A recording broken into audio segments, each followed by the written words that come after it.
Tabii bir gün İslam alemi gerçekten çok büyük sıkıntı çekiyor.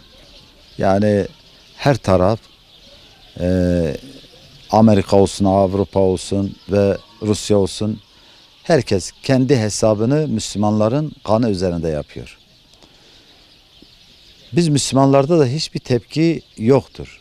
Tepki olmadığı gibi bizim sanki hiç onlar bizim düşmanımız değil de bizim asıl düşmanımız bizler, içimizde olan insanlar olduğunu hissederek mücadelemizi, savaşımızı içeriden yapmakla bu zilletimizi daha da artmaktayız. Çünkü asıl bizi birbirimize girdiren, aramızda savaşı çıkaran kimlerdir? Tabii ki o küfür devletleridir. Çünkü birimizi, ismimizi onlar koyarak işte sen şusun, sen bosun, sen falan millet, falan ırk, falan mezhep, falan meşrep derken onlar bu gibi şeylerle, bu gibi aramızdaki olan ırk, meşrep, mezhep farklılıklarla bizi ne yapmıştır? Birbirimize girdirmiştir ve şu an Müslüman Müslümanla savaşıyor. Müslüman Müslümanla savaştığı gibi onlar Müslümanlara silah vererek para da kazanıyor. Hem istediklerini yerine getiriyor hem de onların kaynaklarını kullanarak Müslümanları birbirlerine girdiriyor. Peki bir Müslüman bile bunu dikkatlice tefekkür ettiğinde kendisinde eğer gayret varsa, eğer onur varsa ya ben iman eden herkesi kardeş yapayım. Herkes benim kardeşimdir. Ben niye kardeşimle mücadele edeyim? Benim mücadele edeceğim alan zaten bellidir. Kur'an-ı Kerim'de hiçbir yerinde Müslüman Müslümanla savaşsın, İslam'ın kanını döksün diye bir şey var mıdır? Müslüman Müslüman kanını dökemez.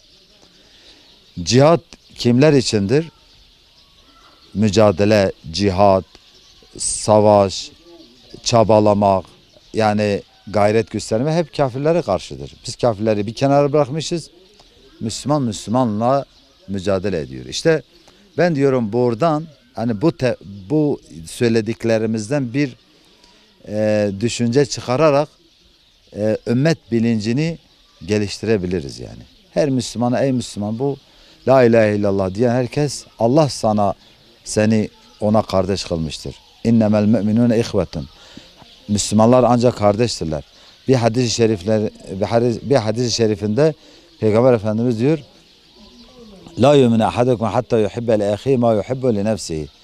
Kendin için ne istiyorsan Müslüman kardeşin için aynı şeyleri istemiyorsan iyi bir Müslüman değilsin. Yani bizi bir araya getiren, birleştiren, toplumlaştıran şey o kelime tevhiddir. Bu bizim için çok önemlidir. Bu şöyle önemlidir. Bunu söyleyen La ilahe illallah Muhammed Resulullah diyen bir insan cehennemden kurtuluyor. Ebedi cehennemden kurtuluyor.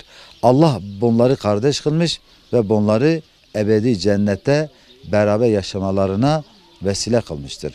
Bu bizim için yeterlidir. Tabi biz ne yapabiliriz? Biz Müslüman liderleri yani alimler, meşayihler bunlar sık sık bir araya gelip ümmet bilincini evvela kendi alanda gerçekleştirmeleri gerekiyor. Sonra bunu kamuoyuyla paylaşmaları gerekiyor. Biz biriz, Müslümanız. Bunu vaazlarından, camilerde bu bilinci geliştirmek gerekiyor. Tabii çünkü karşımızda müfsit olan çok önemli bir internet, sosyal medya var.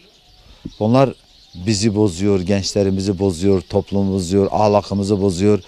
Buna karşı mücadelemiz topyekün olmalıdır. Yani önceden eğer 2 saatimizi mücadeleye veriyorsak, toplumsal Müslümanların barışına veriyorsak, şimdi bütün ruhumuzu, bütün vaktimizi bu birleştirmeye, İslam'ın hizmetine adamamız gerekiyor. Alimler mezhep, meşrep gözetmeksizin bu söylediğim acil duruma karşı mutlaka bir araya gelmeleri gerekiyor.